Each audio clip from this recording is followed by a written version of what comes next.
What's going on, y'all? It's your boy Regame27, and once again, thank you for joining my channel. First of all, I want to appreciate all y'all guys for supporting your boy, coming to the Alex and Real Show, coming to the Real Talk with the Real Gamer podcast. This y'all ongoing support for this channel. I really appreciate it. And like I say, man, if you're not subscribed to this channel, please do so. If y'all want to subscribe to a unbiased channel that tells it like it is, whether it's positive and negative. I'm majority of a Nintendo channel, but I tell it like it is. I love Nintendo, but sometimes if there is some stuff that I need to get off my chest, I will get off my chest. But today it's not the day because they got some really good positive things to talk about. So let's go ahead and get started. Alright guys, first of all, drop a like button if you mind. I would love to get a lot more likes on this channel. I want to average at least 100 likes on this channel. I'm just being honest because I feel that I put a lot of emphasis on my videos, so I would love to have a little bit more support coming from y'all guys as far as my likes. But I guess let's move on to the Nintendo E3. Reggie Fils-Amie said it's going to, they're going to have a really big E3 this year, and E3 is around the corner, basically like about 2.5 months away. So E3 is really close, and I'm really excited about it. So I'm pretty sure that a lot of y'all guys are excited about it, especially y'all Nintendo fans. And Nintendo, they basically said that they're going to have a lot of announcements for the Switch and, of course, the Nintendo 3DS. I'm kind of optimistic. I don't know how to feel about the 3DS because, basically, if you look at it, that's two different handhelds on the market already, and I'm trying to see how Nintendo is going to handle this situation. We already knew that the Nintendo Switch is a massive success. It's hard to find. People is paying double or triple the price just to get their hands on the Switch. It's a hot product right now. And it kind of got me to wonder how would Nintendo handle this situation, if the Switch continuously with this ongoing success, or they still planning on segregating the Nintendo 3DS with the other console. Like we've been through this with the Nintendo Wii U and the 3DS, and we saw how that turned out. The 3DS had a lot more games, a lot more support, a lot more third-party support, and first-party support with the 3DS. And the Wii U basically got the crumbs of the crumbs from the 3DS. Let's just be real, let's be honest. The Wii U got the crumbs.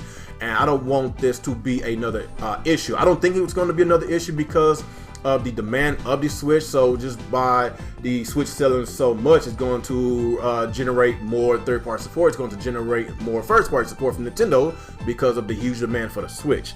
But I still don't like the fact that the 3DS is still going to be here for the next couple of years. I'm hoping that with the announcements with the 3DS, this coming up E3, hopefully it's just enough support for the system for at least one more year. I don't know about 2 or 3 more years because that kind of defeats the purpose of coming out with basically another handheld. It kind of defeats the purpose. But it's just my opinions. Like this could be a really good thing, a really great thing. They both can probably sell really great, but my honest opinion, I think in order for the Switch to be a lot more successful than what it is, I think they should basically cut support from the 3DS pretty soon. I'm not saying now, but like I said, I think 1 more year should be good enough for the 3DS because they already been out for 6 years already. They don't want to do no 7, 8, or 9 or 10 years on the 3DS. It's almost time to pull the plug.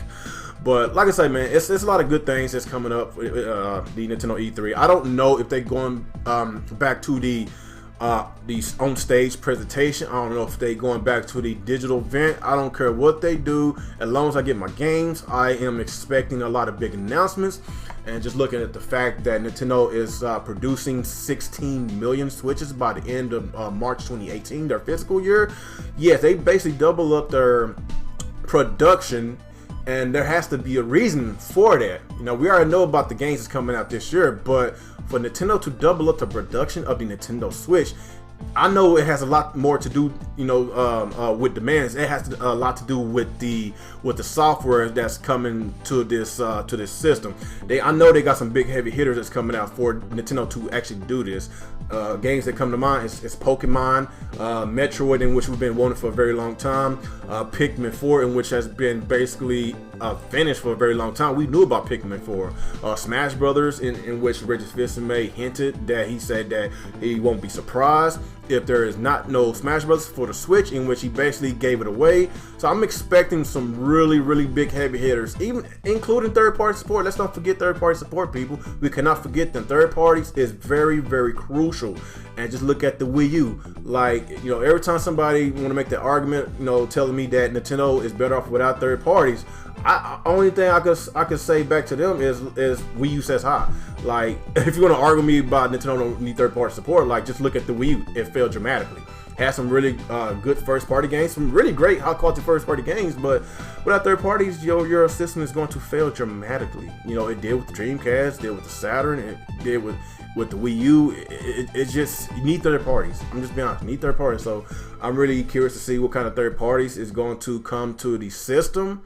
Because I know a lot of people be like, well, you're not gonna play third parties on the Switch because it's the most inferior version. You own a Xbox One, you own a PlayStation 4, in which I do own both of those consoles. But if they can basically give me a reason to buy multiplex on the Switch, in which just looking at the fact that the Switch has a feature in which the Xbox One, the PS4 don't have, is taking your games on the go, on the handheld. So I'm really curious to see what kind of third parties that's going to be on the Nintendo Switch. Because, like I say, you know, I play games. I don't play graphics all the time. You know, but like I say, I love to spread the love. I play games on all consoles, but like I say, Nintendo fanboys or fan base, whatever, like third parties is very important. So we cannot just count out third parties. So basically, I'm expecting a lot of good first-party games from Nintendo. I'm expecting a lot of third parties from you know, third-party companies, and basically, I believe it's going to be one of Nintendo's biggest E3s in years, because we have been as far as Wii U owners, we've been very disappointed with Nintendo's E3 these past few years because it's been very lackluster. It's just we feel like Nintendo had gave up, but with the strong sales of the Nintendo Switch, I feel that Nintendo is going to drop a lot of bombs that's coming up E3. Alright guys, y'all let me know how y'all feel about this Nintendo's E3. Do y'all think they're going to come out with a bunch of heavy hitters? Do y'all think we'll get a Metroid announcement, Pokemon announcement, Pikmin 4 announcement, or even Internal Darkness announcement, or Smash Bros? Like, there's a lot of stuff that can get announced at Nintendo's E3. What do y'all think about the 3DS? Do y'all think Nintendo needs to cut the support on the 3DS pretty fast? In my opinion, like I said a while ago, I think one more year should do it. But after that, I think the Nintendo Switch needs to take over. But y'all just give me y'all thoughts and y'all opinions on how y'all feel about this in the comment section below. Like, comment, subscribe to the channel. Follow me on Google Plus and Twitter. And once again, it's your boy Reggie 27, and y'all have a good day.